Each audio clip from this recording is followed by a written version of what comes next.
reasons of war. But now we'll go back even further. Juan? Yes, to another U.S. war, the Vietnam War. And we hear from the victims of the chemical poisoning caused by the deadly dioxin known as Agent Orange.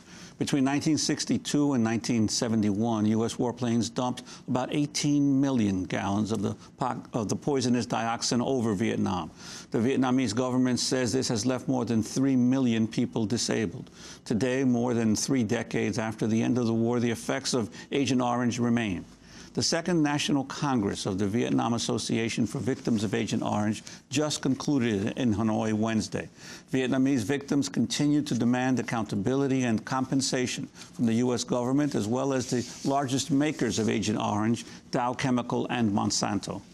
Earlier this year, a delegation of women victims of Agent Orange toured the United States. Dang Hong Nhut is 71 years old, a victim of Agent Orange, part of the Vietnamese resistance for 5 years between 1961 and 1966. She was heavily sprayed with Agent Orange during that time. Since then, she's had several miscarriages, now has cancer. Her husband, who was also sprayed with Agent Orange, died of cancer in 1999. In 1965, I visited my husband in Tây Ninh, Cu Chi. And when I was there, one day, I heard the airplanes flying over there. And I hid in an underground center. And after the airplane flew away, I went out of the center, and I saw that the sky looked like very foggy, and I could see the white dust in the leaves of the trees over there. And I smelled something very irritating, and I felt very sick after that. I lived there for more than 1 month. After that, I suffered from skin problems and diarrhea. And then after that, each time I was pregnant, I had a miscarriage. So continuously, I had 5 pregnancies and 5 miscarriages. And at one time, I was pregnant, and it was found out that it was a deformed fetus.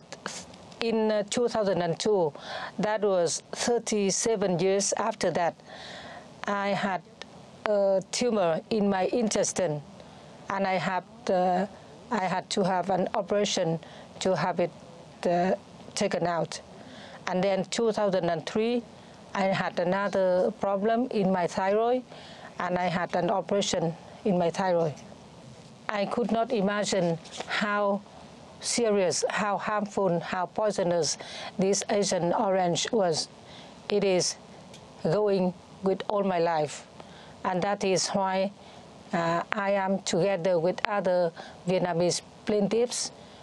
We filed our lawsuit in the U.S. courts, and we would like to ask the U.S. government as well as the U.S. chemical companies to do something for us.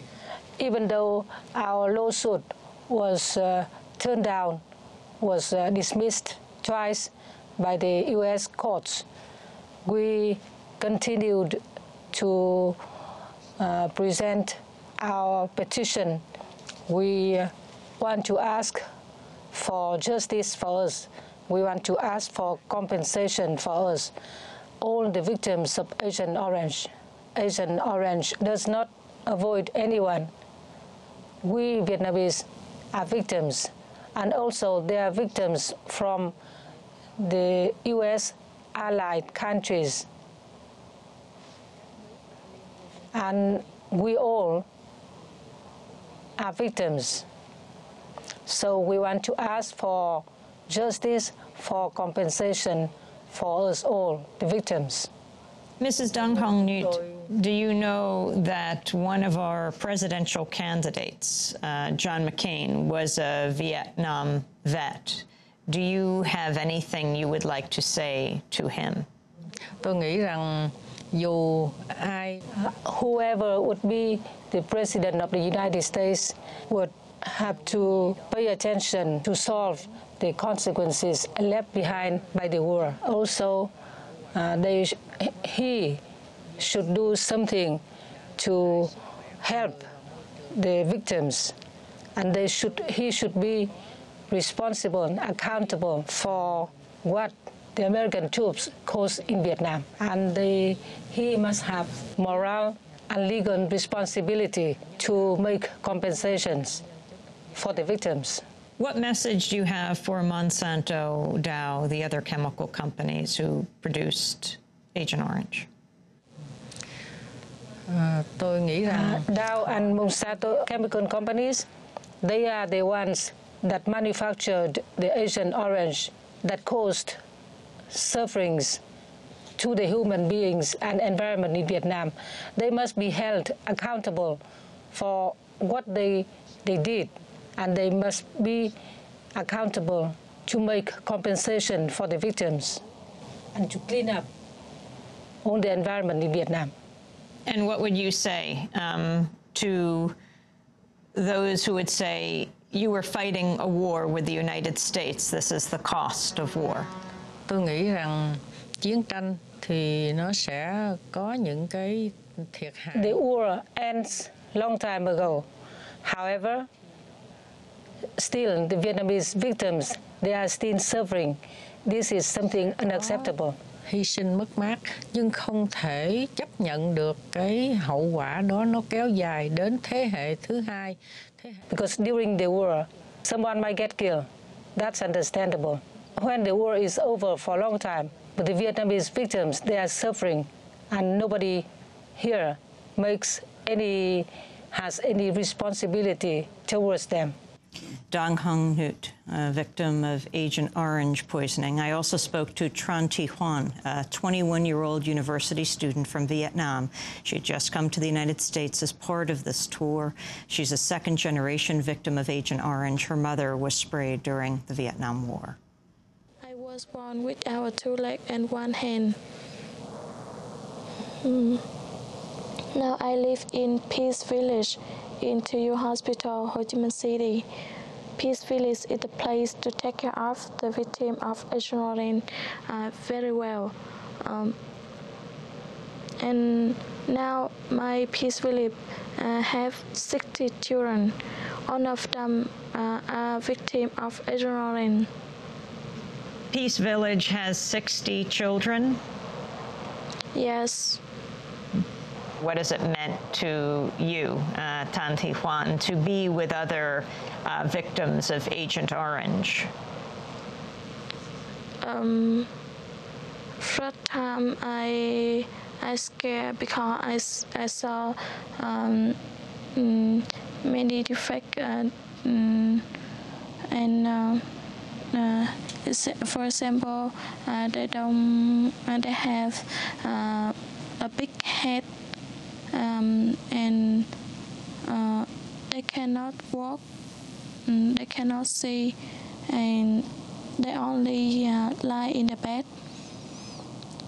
Some of them can walk, and can do something. You know, before when I come to TU Hospital, I couldn't go to school because everybody think I will make their children will be sick, and children scare me. So when I come to Peace Village, I can go to school, I can do something, and I feel I'm lucky. You're now a college student studying computers? Yes. Why have you come to America, to the United States?